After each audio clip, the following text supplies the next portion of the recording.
আসসালামু আলাইকুম। আমি আজকে তৈরি করব চকলেট মিল্ক পুডিং। এটি খুব সুন্দর এবং টেস্টি একটি পুডিং। ভিডিওটি ভালো লাগলে লাইক কমেন্টস করবেন আর আমার চ্যানেলে নতুন হলে পরে সাবস্ক্রাইব করে দেবেন।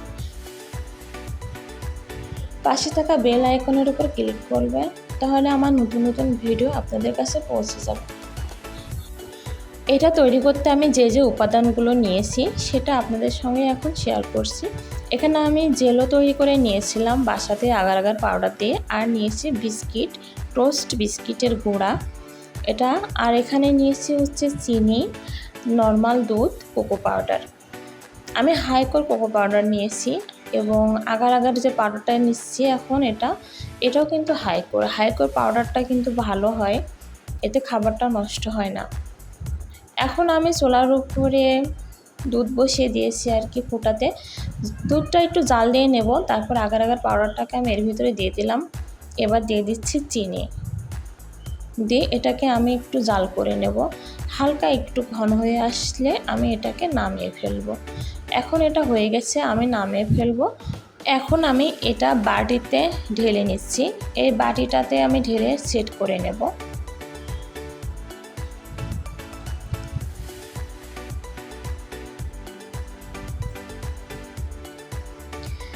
এটা যখন ঠান্ডা হয়ে আসবে তখন আমি এর ভিতরে জেলোগুলো দিয়ে দেবো আর কি। এটা ঠান্ডা হয়ে এসেছে, এখন আমি এর ভিতরে জেলোগুলোকে কেটে দিয়ে দেব।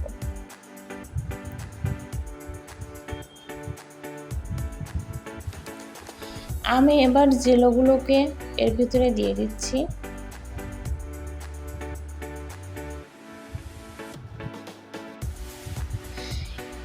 এবার আমার এই প্রথম লেয়ারটা কিন্তু শেষ হয়ে গেল, আমি দ্বিতীয় লেয়ারটা তৈরি করব।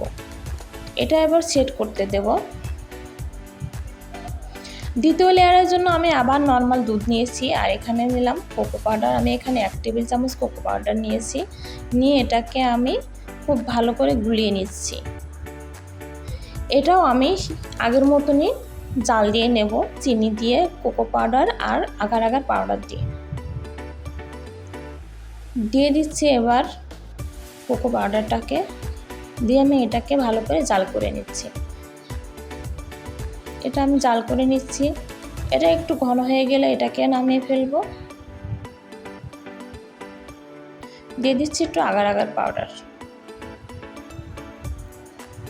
আগার আগার পাউডারের আগে আমি গুলিয়ে দিয়েছিলাম, কিন্তু এখন আমি জালটা দিইনি, তাই এর ভিতরে দিয়ে দিলাম। দিয়ে এবার জালটাকে আমি দিয়ে নিচ্ছি। জাল দেওয়া হয়ে গেছে এবং এটা ঠান্ডাও হয়ে গেছে, আমি এটাকে নামিয়ে ফেলছি।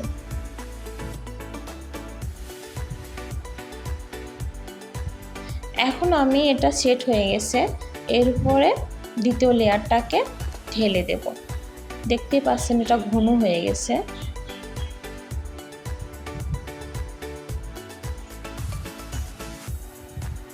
এখন আবার এর ভিতরে আমি কিছুটা জেলো রেখে দিয়েছিলাম, সেটাকে এর ভিতরে দিয়ে দিচ্ছি। এই পুডিংটা কিন্তু খুব মজা লাগে খেতে, বিশেষ করে বাচ্চারা খুব পছন্দ করে। এখন আমি এর উপরে দিয়ে দেবো বিস্কিটের গুঁড়াটা। এটা হালকা একটু নরম থাকা অবস্থাতেই দিতে হবে, তা না হলে কিন্তু বিস্কিটের গুঁড়াটা ঝরে পড়ে যাবে। আমি এবার বিস্কিটের গুঁড়াটা এর উপরে দিয়ে দিচ্ছি। বিস্কিটের গুঁড়াটা অপশনাল, চাইলে নাও দিতে পারেন, তবে দিলে বেশ মজা লাগে। এখন আমি এটা রেখে দেব নর্মাল ফ্রিজে 1 ঘন্টার জন্য। 1 ঘন্টা পর আমি ফিরে এসেছি। বাটিটাকে দেখতেই পাচ্ছেন আমি উপর করে দিয়েছি। এবার এটা আস্তে করে তুলে নিলাম। তারপরেও কিন্তু পাশে দেখতেই পাচ্ছেন সাবধানে তোলার পরেও লেগে গেছে। এখন আমি এটাকে সুন্দর করে কেটে নেব।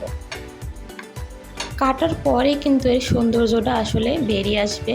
অনেক অনেক সুন্দর হয়েছে পুডিংটা, আর খেতেও খুব মজা হয়েছে। আপনারা এইভাবে বাসায় তৈরি করলে পরে যারা দুধ খায় না, বাচ্চারা অনেকেই, তারাও কিন্তু খাবে। চেষ্টা করবেন এইভাবে বানিয়ে খাওয়ানোর। আসসালামু আলাইকুম। সবাই ভালো থাকবেন, সবার জন্য অনেক অনেক দোয়া রইল আর শুভকামনা রইল।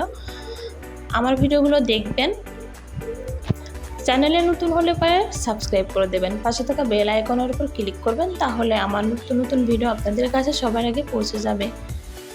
এভাবে ট্রাই করেন, বাসায় মেহমান আসলেও কিন্তু নাস্তা হিসেবে সামনে দিতে পারেন।